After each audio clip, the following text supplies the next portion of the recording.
Olá! Governar para si mesmo parece ser prática comum de Bolsonaro. Ele, que já tentou impedir investigações sobre o filho Flávio, se favorece da prática ilegal de nepotismo e permite que seja adotada por todo o governo. Falaremos sobre isso em nossa reportagem hoje. Na entrevista central, contamos com a participação da economista Esther Dweck, que avalia as propostas de Paulo Guedes para uma reforma tributária. A Central do Brasil começa agora.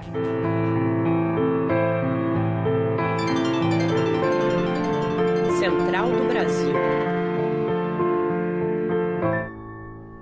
No dia 25 de julho é celebrado o Dia do Trabalhador e da Trabalhadora Rural. Mas, pela falta de políticas públicas para garantir a produção, as famílias agricultoras não têm muito o que comemorar.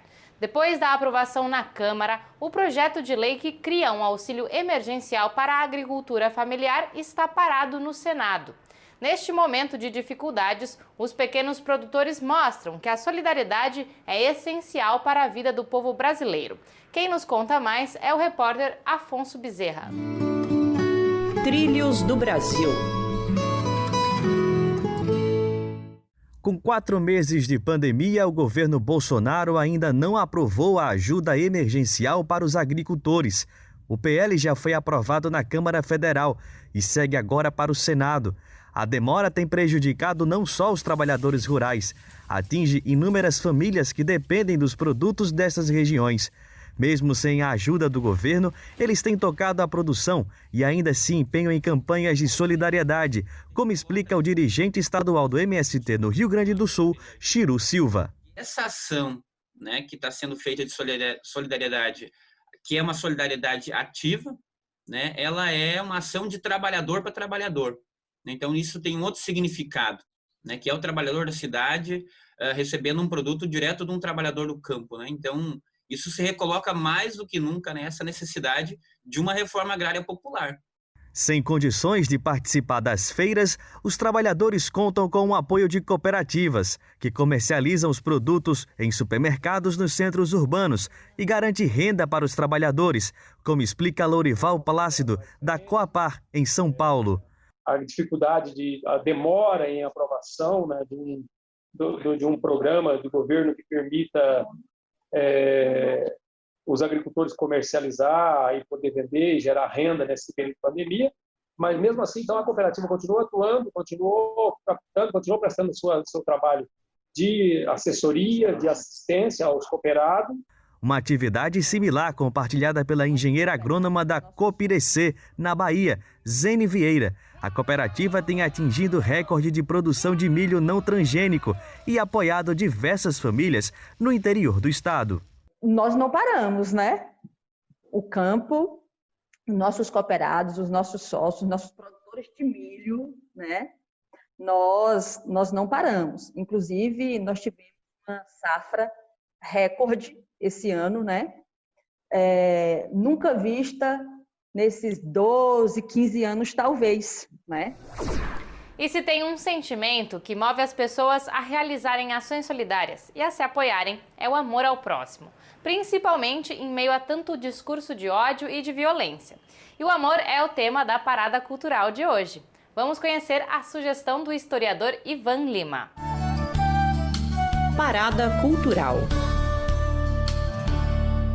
Hoje eu trouxe para vocês uma dica de um álbum que eu ouvi muito nessa quarentena, que é o disco O Amor é o Ato Revolucionário, um disco lançado pelo cantor e compositor paraibano Chico César, no ano passado, em 2019, um disco que traz vários elementos associados ao momento político, de cerceamento da liberdade, por exemplo, mas também de resistência da população brasileira, um momento essencial também de multiplicação do amor e da união entre as pessoas que buscam um mundo mais justo, um mundo melhor, um mundo mais democrático. Então, esse disco me fez muito bem ao longo da quarentena, me fez pensar em vários exercícios reflexivos para um Brasil melhor, e é assim que, com certeza, o Chico César nos permeia de esperança.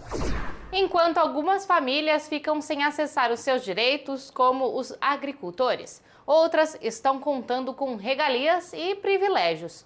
Muitos familiares de generais empregados no governo vêm sendo nomeados para cargos em gabinetes e órgãos públicos. Mas no Brasil, o favorecimento de parentes para estes cargos é considerado nepotismo. Mesmo ilegal, a prática tem sido amplamente usada. Camila Piacese tem as informações.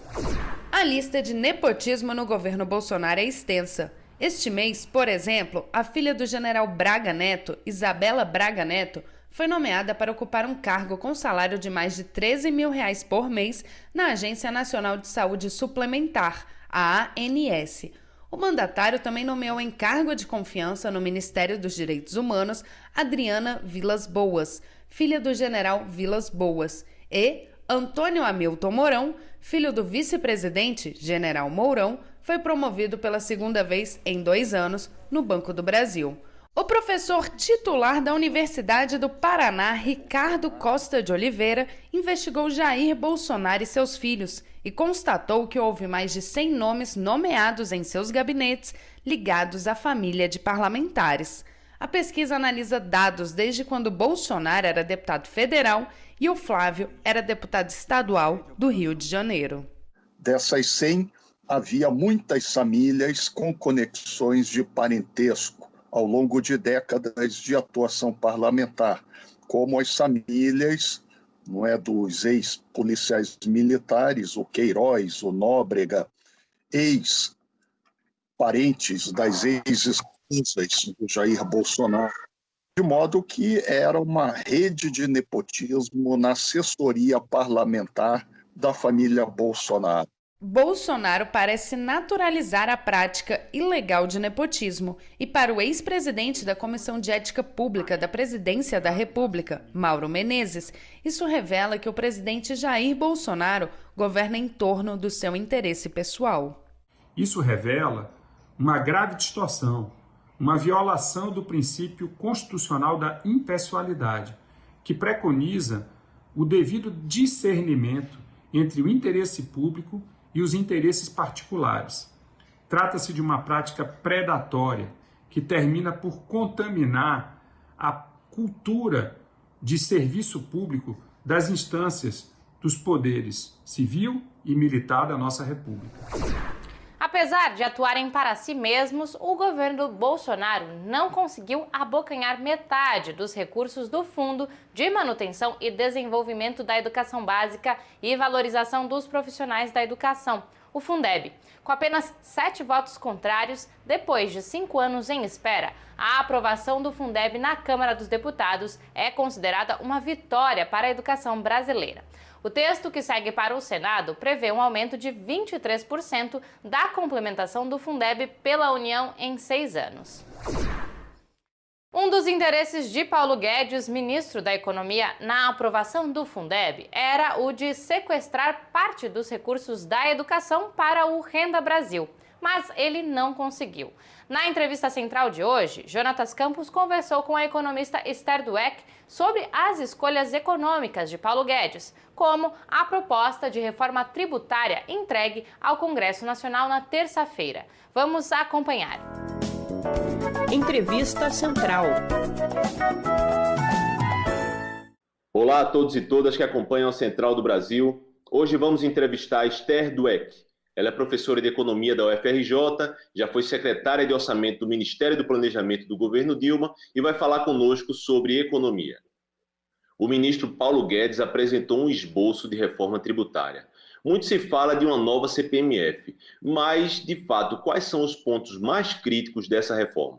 Eles dizem que tem 4 etapas, 5 etapas, etc., mas eles apresentaram realmente uma coisa muito pequena, que está muito ligada a uma mudança no PIS/COFINS, que é um imposto federal, para simplificar esse imposto. E só, né? Nem junto à discussão dos impostos estaduais e dos impostos municipais, que tem uma série de problemas, que nem isso eles estavam propondo.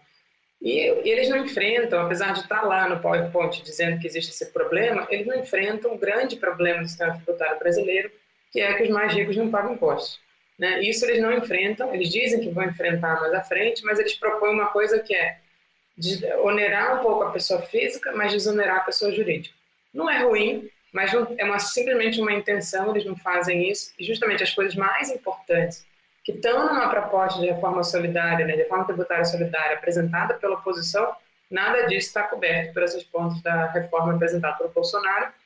E a única proposta que eles fazem de ampliação não está nesse projeto, mas que eles anunciam, como você falou, essa ideia da CPMF, que é um péssimo imposto, né, quando na verdade a gente deveria fazer um imposto que cobre só os mais ricos, né, e não uma CPMF que pega a população toda, qualquer pessoa que faça transação bancária, né, independente da sua renda. E como levantar recursos para a população brasileira nessa crise econômica que a gente está vivendo, e inclusive no pós-pandemia? Duas questões centrais, né? A gente precisa fazer uma reforma, uma mudança nas regras fiscais brasileiras, principalmente o teto de gastos. Ele tem que acabar, porque com o teto de gastos, o governo, a única coisa que ele faz é cortar gastos, né? Então eu preciso, em primeiro lugar, acabar com o teto de gastos, né? Existe uma campanha enorme sobre isso, né? E, por outro lado, é muito importante que também vinha junto, como a gente estava falando antes, com uma reforma tributária justa e solidária, né? Uma reforma tributária que cobre imposto daquelas pessoas que menos pagam imposto, que são os mais ricos, né? E só para as pessoas saberem, quanto mais alta a renda no Brasil, menor é a alíquota de imposto de renda que as pessoas pagam, né? Isso é uma vergonha, enquanto uma coisa básica, né, como qualquer coisa que a gente vai comprar, tem um imposto embutido e pesa muito mais forte sobre as rendas dos mais pobres brasileiros, né? Então, realmente, a gente precisa reformar as regras fiscais, acabar com o teto de gastos e fazer uma reforma tributária cobrando de quem não paga, né? Cobrando dos mais ricos no Brasil. Você pode também nos explicar como manter direitos constitucionais em um governo em que há um teto de gastos? O teto de gastos, né, eu vou até começar por esse ponto, ele foi uma tentativa de implodir a Constituição naquilo que ela tem de mais sagrado, né, mais importante, que é justamente os direitos sociais. E a ideia do teto de gastos, na verdade, é um teto declinante, né? A gente vai reduzindo o gasto que o governo faz por pessoa ao longo do tempo, dado que o gasto não acompanha nem o crescimento populacional brasileiro. É por isso que a gente tem visto sequências de cortes, né? Nos últimos 3 anos já houve cortes enormes em diversas áreas, e justamente o governo Bolsonaro queria fazer uma outra adendo na Constituição para consolidar essa redução de direitos. Ano passado eles mandaram uma PEC propondo mudar justamente o artigo 6º, que é o artigo que define quais são os direitos constitucionais dos cidadãos brasileiros, e botar que esses direitos estariam condicionados aos recursos fiscais, né? E, nesse sentido, poder cortar o que fosse necessário sem ter que garantir o que está proposto na Constituição. Professora, ontem o Fundeb foi aprovado da forma que o movimento da educação negociou com o Congresso Nacional. Mas o governo Bolsonaro tentou emendar o Fundeb com um projeto chamado Projeto Renda Brasil. Você pode nos explicar o que seria esse projeto do governo Bolsonaro? A ideia deles era juntar programas existentes, né, como o Bolsa Família, até o abono salarial e outros programas, né? O Guedes, quando anunciou, falou juntar mais uns 3 ou 4 programas que ele nem detalhou, e, na verdade, substituir o Bolsa Família, né? Eles querem fazer um Bolsa Família maior, mas pegando recursos de outros programas já existentes. Só que eles têm um problema, que é o teto de gastos, né? E por isso que eles pegaram a carona no Fundeb, porque o Fundeb, felizmente, é uma das poucas coisas que está excluída do teto de gastos do governo federal. E como você falou, de fato, a pressão da sociedade civil fez com que o Fundeb fosse ampliado. E aí o governo, em vez de ampliar o Fundeb, queria aproveitar parte dessa ampliação para pagar esse benefício e aí ter 2 objetivos que eles queriam, né? O principal é mudar o nome do Bolsa Família para Renda Brasil e dar uma marca para o governo Bolsonaro. E o segundo é um pouco manter um programa de auxílio que seja vinculado ao governo por questões políticas, né? E então tem uma questão aí muito séria, que é, eles queriam bypassar o teto de gastos sem revogá-lo, que seria o necessário, e usar isso tirando recursos da educação, né? Que realmente é um crime. A Central do Brasil termina aqui. Amanhã a gente traz uma reportagem sobre o novo break dos aplicativos, que está marcado para o sábado, dia 25. E você pode nos acompanhar pelo Instagram.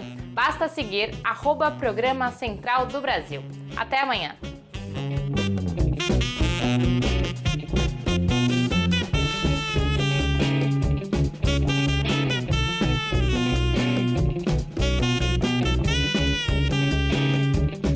Central do Brasil, a rede de comunicação dos movimentos populares.